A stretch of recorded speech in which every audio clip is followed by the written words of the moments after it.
Welcome to Beyond Your Why podcast, where we go beyond just talking about your why and actually help you discover and then live your why. You see, we believe that knowing your why, that driving force behind every decision you make and every action you take, is the essential first step to really knowing yourself. It allows you to move forward faster and have a bigger impact. If you're already a fan of the show, then you know that every week we talk about one of the 9 whys, and then we introduce you to somebody with that why so you can see how their why is played out in their life. This show will be more powerful for you if you've already discovered your why. If you still need to do that, head over to whyinstitute.com and discover your why today. It'll only take you about 5 minutes. Now, let's meet today's guest. Welcome to Beyond Your Why podcast, where we go beyond just talking about your why and actually helping you discover and then live your why. So if you're a regular listener, you know that every week we talk about one of the 9 whys, and then we bring on somebody with that why so you can see how their why is played out in their life. And so this week, we're going to be talking about the why of contribute.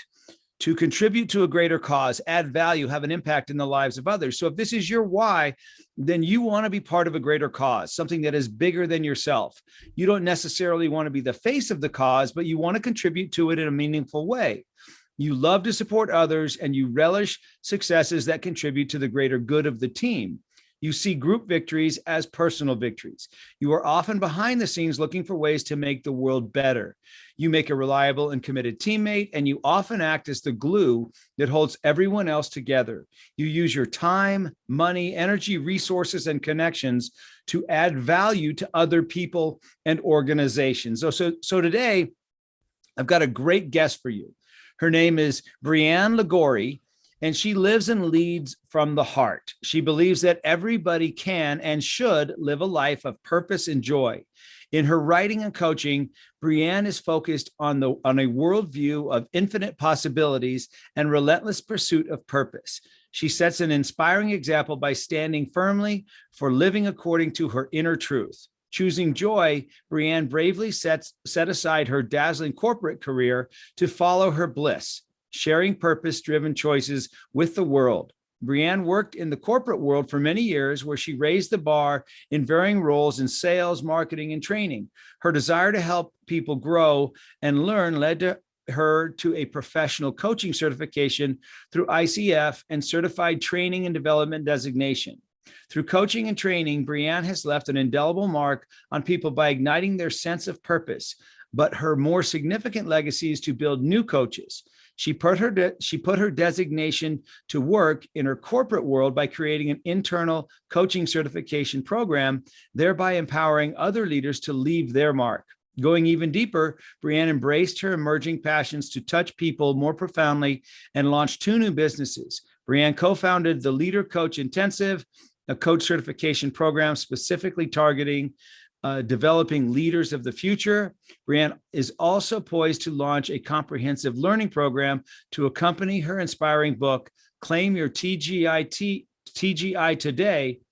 You can be in awe of how Brianne lives her life with passion and joy, or you can jump into her safe hands and learn how to live yours that way. Brianne, welcome to the podcast.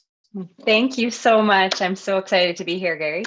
Well, that was a mouthful. So we've got a lot to unpack. We sure do. So tell everybody, where are you at right now? Where did you grow up?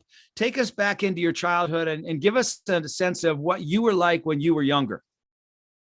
Yes. So I am currently in Paris, Ontario. So for anybody who doesn't know where that is, it's about an hour outside of Toronto in Canada. Mm-hmm. And I grew up in Brantford. So, just down the road from here, a really great family, amazing parents, really close bond with my mom. Still do, of course, today. Mm-hmm. Athletics, so totally goes with the profile of contribute again. So I was a competitive swimmer up until university. I did racing, but I also did synchronized swimming later in high school. So lots of fun with that. But for me as a child looking back, I was always sort of labeled as that shy, quiet child. And looking at me now, I would never really think of myself as that. So it's interesting how that path has kind of unfolded from seeing myself as shy because that's what I was kind of told I was. So I started to become that, to now really just, living my true authentic self, which is super far away from being shy, and having lots of fun, just getting out there and speaking to people all over the world. So when did you have that revelation that, hey, maybe I'm not shy? I'm different than what I've been told I was. Yeah, it's actually quite interesting. It was one specific moment. And this wasn't until actually after I had my kids. So I have 10-year-old twins. So this goes back to when they were just babies. And I had a really fantastic manager at the time. I was in the pharmaceutical industry. Her name was Minot. And I remember coming back after maternity leave going, I feel like there's something else. Like I want to do something more than my current job. And I remember approaching Minot and saying, hey, Minot, I want to try something different, but I'm too shy and quiet to do any of the leadership roles that are available. And she said, whoa, whoa, whoa, put the brakes on. You are not shy. You need to build confidence. And that is exactly what we did together. She supported me to build my confidence. So I was comfortable in starting to step into some of those leadership roles. And that is when I started to kind of get my stride. So I owe so much of where I am today to Minot, and I'm so grateful. And I know she knows that. And, but that was the moment. Sometimes just these one moment can make such a difference in our lives. So you graduated high school, went off to, you guys call it university. Yeah. And what did you study in university? So I ended up studying kinesiology and health science. One of those kind of girls that didn't feel like I fit in any of the boxes. Like back in the 90s, it was like you went to school to be a lawyer or a teacher or a doctor. And for me, I had no clue what I wanted to do. I never really kind of felt like I fit into any of those things. Being a leader wasn't really on the list, like at all. So I had no clue. That came later in life. So I took something that looked like it looked good on paper. Kinesiology and health science. That sounds cool. I think that might please people. So I took that program, but honestly, like it wasn't in my heart. And because of that, I kind of sucked at it. Like I got kicked out of my program first year, had to take the full rest of those 4 years to get back into the program with my cumulative average so I could graduate from that program. And I got that, which was great. But man, it was a grind because it just wasn't really who I was. But I didn't know that at the time to be able to kind of label that. I just felt like something was off or wrong. I didn't feel myself. And I've learned a lot through that experience, that's for sure.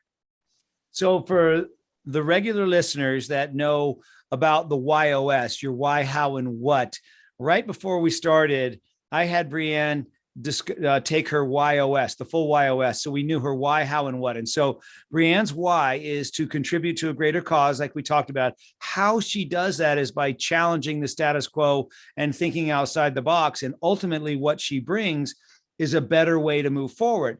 And so when you were talking about, I just don't fit, I always felt like a fish out of water. I didn't feel like I knew what direction to go. That is so in line with the why of challenge, right? With, in your case, the how of challenge, because you don't, right? You don't think the same as everybody else. You weren't born to fit in. You were born to stand out and trying to fit in. What was that like for you to try to be shy, to try to be the one that fits in?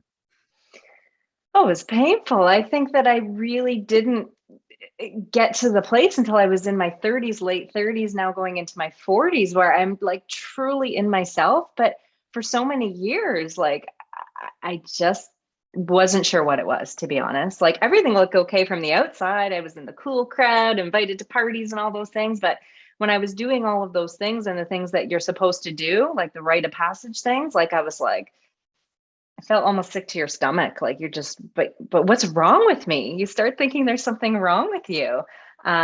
So really knowing some of these deeper pieces around the why is so helpful. And it's putting a lot of the pieces of the puzzle together for me now. And so, okay, so then you graduated with kinesiology and health science. Yeah. And then where did you go from there? Well, I did what everyone you would think I would do coming out of kinesiology. I became a gym manager. What else do you expect, right? Because again, it was expected of me. And I hated it. I hated every minute of it. It was just terrible, like going around the club and talking to all these people I didn't know, and it just was not for me. But through that, I actually met a really great woman named Paula, and she owned an insurance brokerage. And she said, "Why the heck are you doing this, Brianne? Like, come and work for me. Come and do sales." So then I ended up going to work for Paula at her insurance brokerage, and I was a sales rep for a couple of years with her.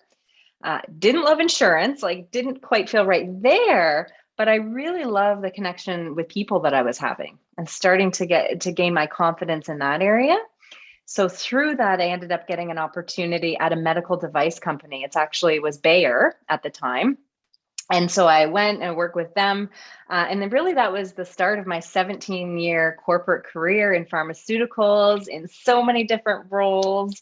I really had a blast. I had so much fun. Like, I didn't leave that because I hated it. I left it because I was being pulled towards something different. But it really, that's where I started to get my stride, because I was able to really show up as who I was, to try leadership roles, to, again, back to my why, help people. Like, I was leading teams. I was training coaches to be better at what they're doing. And now it's all making sense now. Isn't that weird? Yeah. So it was fun because you weren't in a box, fun because you weren't told what you had to do, fun because you could choose, or what made it fun for you?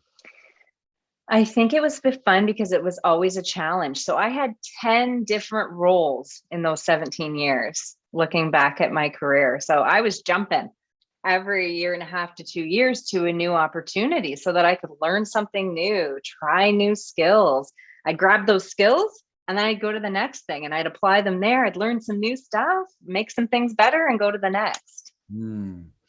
And so then you started coaching, and then what called you? So, what sort of sparked me leaving the business is that I had this one particular role, and it was a coach training role. So, I created a coach training program for the entire organization, all of the managers at one of the pharma companies that I was working with. And through that, I actually met my current business partner on my coach training business. Her name's Belinda Clemenson. And I hired her in to help me build this program. Honestly, sparks flew. Like, we just connected like no tomorrow. We had fun because we were creating. We were creating this amazing program that had never been created before. It was like uncharted territory. And then as we started to roll this out to the organization, to the leadership team, people were like, "Holy crap, you guys are good at this. Wow, you should make a business out of this." And at the time, I was still, very much in my ego, where I was like, no, I need to climb the corporate ladder. I need to go to the next role. So I wasn't ready. I kind of said, yeah, maybe one day. But over maybe a 3 or 4 year period, it kept coming back.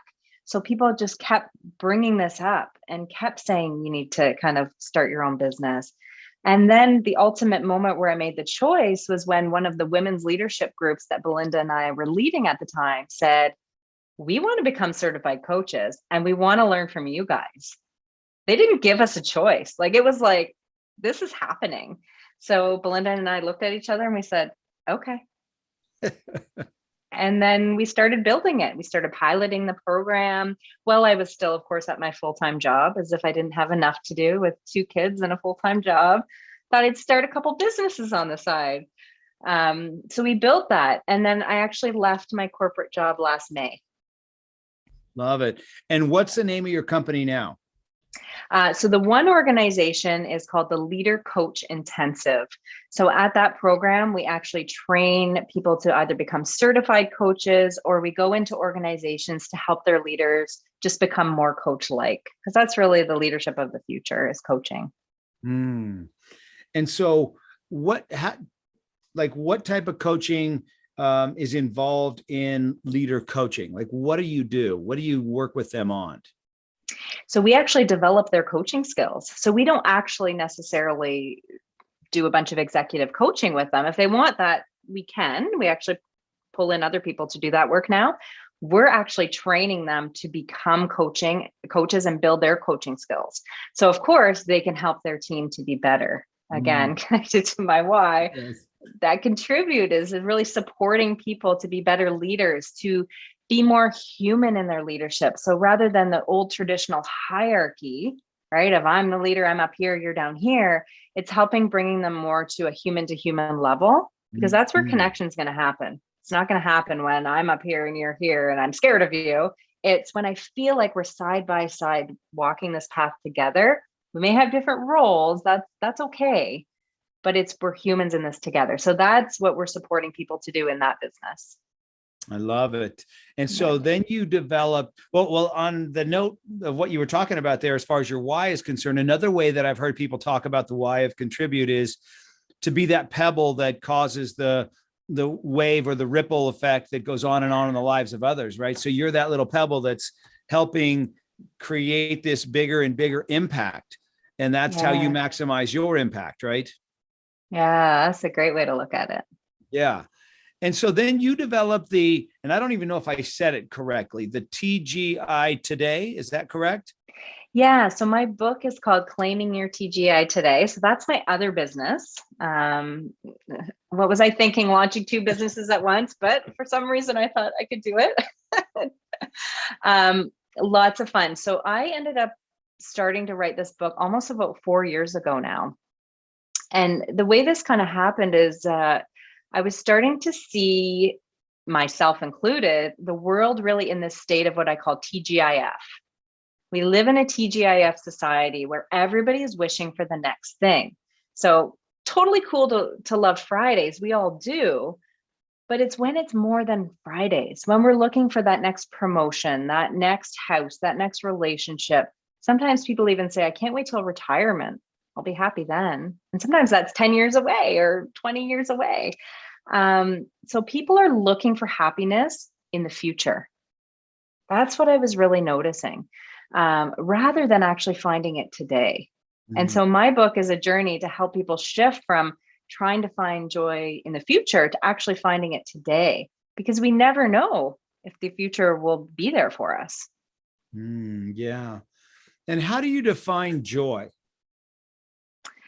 This is such a good question. Actually, somebody asked me that recently. Like, she said to me, what do you think the difference between happiness and joy is? And I started to really dive into that because I thought that was such a great question. And I feel like happiness it's in those small moments. So I get that promotion. Okay, I feel happy for a moment. I went out for a great meal with my family. I feel happy in that moment. But I feel like joy is a deeper feeling. Joy is something where we don't have to feel happy in a moment to feel joyous. Joy is about, really, for me, knowing who you are, what you want, and being able to live a life that is aligned with that. That is joy to me. So living in alignment with what? With who you are, like what really matters to you at a core. Interesting. We talk a lot about living in alignment with your why, because that's when you have passion for what you do. That's when you love what you like. In your case, you're living right now in alignment with your why of contributing to other people's success, and that brings you joy, right? That's Absolutely. that's the lane where you feel at your best. Yeah. Right. Have the most energy, love it every day. We'll do it for free, probably have many times. Oh yeah. Exactly. I did thousands and thousands of why discoveries for free because it was a better way. Yeah. Right. Couldn't stop myself. Right. It's kind of what you can't stop yourself from doing. Yeah. Yeah. It's those things that it's almost like time stands still in those moments, right? It doesn't feel like work because it's just, you have that passion for it. So how do you go about helping people to find their joy? So the journey in my book is all based on my TGI Today formula. So the TGI Today formula is purpose plus people plus pace, and it sits on a foundation of the power of choice. So when I was doing a lot of my discovery work around this and a lot of my pilot projects and all of this, we dove into the factors that really came together to bring people joy. And these were the main ones that kept coming up as a theme. So Purpose. Of course, we know that that's pretty much connected with your why, right? It's what am I here on earth to achieve? What really lights my fire in my belly? People. Surrounding ourselves with people that are going to lift us up, support us to find joy, support us to meet our goals, rather than dragging us down, draining our energy. And then pace, living at a pace that is right for you. And this is one that I'm finding is probably the biggest opportunity for most people. Our lives are busy, right? Like working, often caretaking for people. We'll often have a partner that we're supporting as well, maybe aging parents, all sorts of different things. And in life, we feel like we have to be everything to everybody. And it can be really hard to keep up with the pace and the demands. So that's another really key factor that we look at in the book. And then all of that is dependent on the power of choice. So if something in your purpose, your people, or your pace is not lining up with your joy, you have the power of choice to do something different so that you can really design a life that you love. You mean it's up to me? Are you kidding It's me? up to you. What the heck? I thought it was up to somebody else. Yeah, nope. It's all in here. It's all in your control. So if you're not getting the results that you thought you should, thought you could, thought you would, you can actually change that? You can use your power of choice. And I think a lot of times people don't really realize that. We didn't really get taught that in school. It was always somebody else's model we were being taught in school. So we didn't really grow up in that way. I think things are changing now. I'm seeing that with my kids. It's really shifted to a lot more internal. But the thing is when we chase this TGIF life, a lot of the things that we're seeing as success sit outside of ourselves. The next job title, how much money I'm going to have, the relationship I might get, what people think of me, all of those things, those actually sit outside of ourselves. So if we want to shift that inside, we need to really relook at how we define success. That was a huge eye-opening moment for me through this journey. For me, I was defining a lot of my success on all of those great jobs I had and all of those titles that I had. Could have been part of the reason why I was, always moving and shaking in the corporate world. For me, I realized I needed to shift success to really mean knowing myself, knowing who I am, knowing my why, knowing my purpose, knowing what I care about, what lights my fire in my belly. And when I know those things, then I can make choices to live by that. And that to me is success. So how do you help someone define success? That seems like a really challenging thing to do because we all have our experiences or our parents or our, what we thought it was. And how do you go about taking somebody to help them define success? Because it sounds like that's a very important starting point. Yeah, it really is. So I actually lead workshops to help teams and organizations to really define this. And I use actually the framework of my formula. So I take a dive into each of the phases. So purpose, people, pace, and of course, power of choice. And we start to look at that for each individual, what that really means. And we use questions. So I'm a coach. So you're going to notice when you see my book, it is all reflection questions. It is a book that you do. So really defining success is about taking the time to dedicate to self-reflection. What I see in the world, and I see this myself when I get busy, is that we don't take the time to self-reflect, to really pay attention to the things around us and to our inner voice, because we are so busy. There is so much noise in our lives. So it is about dedicating time. It doesn't need to be hours and hours and hours. It can be 5 minutes here, 10 minutes there, whatever works for that individual.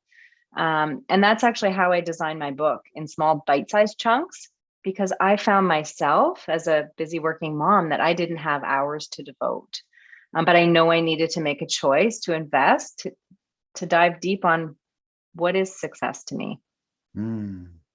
Yeah. So when you're talking about taking time to dedicate to yourself, and it doesn't have to be a lot of time, what do you do in that time? So let's say I've dedicated the next 10 minutes to myself. Yeah. What do I do in that 10 minutes? So there's different things you can do. So one of the things that I do I get quiet because I really believe that we can't make room for new things to come through if our head is really noisy with other things, all of the things that we should do and our to-do list and all of that. So for me, when I go for walks, like I don't take music, I don't take podcasts. I'm literally just with myself. And that's actually where I get the most creative ideas and insights. And wow, I really love doing that today. I should do more of that. And it allows me to start to pay attention to what I call in my book breadcrumbs. It's those little tiny signs and clues, those gut feelings, those things that keep happening, kind of like my journey with the coaching program. It allows us to tune into those. So the first thing I would do is I would say tune in to almost like that gap between the noise of your day, because that is where the inspiration is going to come through. Yeah, it's so easy to schedule every minute of your day full. Yeah. It's funny, I even have scheduled in thinking time. Yeah. And half the time I still don't even do it. I know. It's the first thing that goes, right? Yes. It's the first thing that goes when we get busy and overwhelmed. I totally hear you on that. Yeah. It's like, well, take the thinking time and I'll do something during that. Yeah. Like even tomorrow, I'm looking at it right now. Something's gotten put on half of my thinking time. So it's easy to bypass it and then get in the rat race and stay in the rat race. It sure is. It sure is. So that's what I recommend is start with 5 minutes, start with 10 minutes until people get into a habit of it. Because to block an hour or two sometimes can be, overwhelming to think, okay, where am I going to put all my meetings around that? So starting small is for me always the best way as a coach that I would work with some of the people on. Mm-hmm. So what has getting out of the corporate world and into the coaching world and into the TGI Today brought for you? How has that changed the Brianne from 10 years ago to the Brianne today?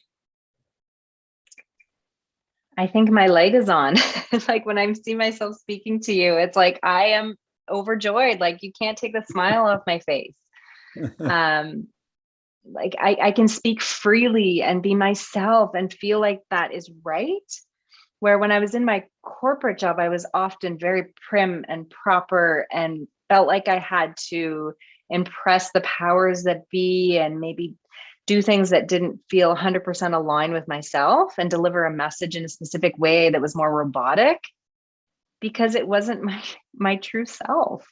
And now I'm just able to just fully let loose and be comfortable and be in the moment. And it's just a completely different feeling. Until you experience, it's hard to describe. And I'm sure you're in this place as well, doing the work that you love. And maybe it would be interesting to see a video of you dancing 15 years ago and dancing today.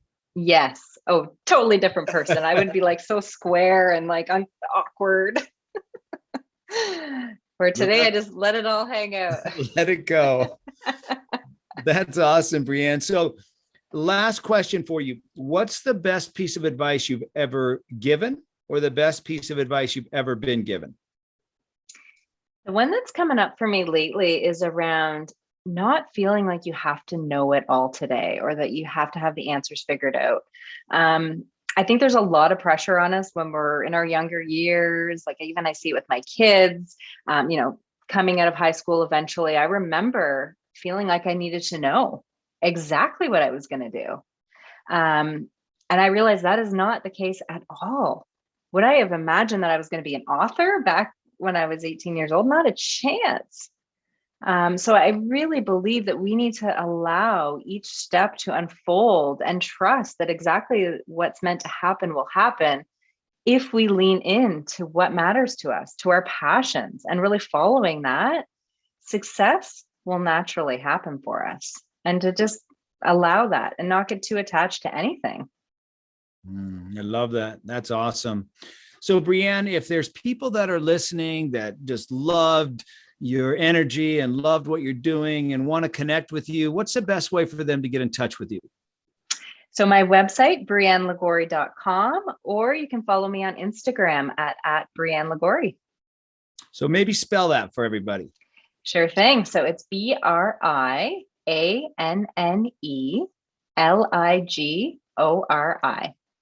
Awesome. Well, thank you so much for taking the time to be here today. I've enjoyed your energy. I've enjoyed learning about joy and how you've brought that to your life. So thank you so much for being here. Thank you so much for having me, Gary. I really hope you enjoyed today's episode and that through today's guest, you heard how important it is to know your why and how impactful it can be in your life and the lives of those around you. Be sure to head over to whyinstitute.com and discover your why today. Remember, the more you know about yourself, the more you'll know about others. I'm Dr. Gary Sanchez, and I'll see you on the next episode.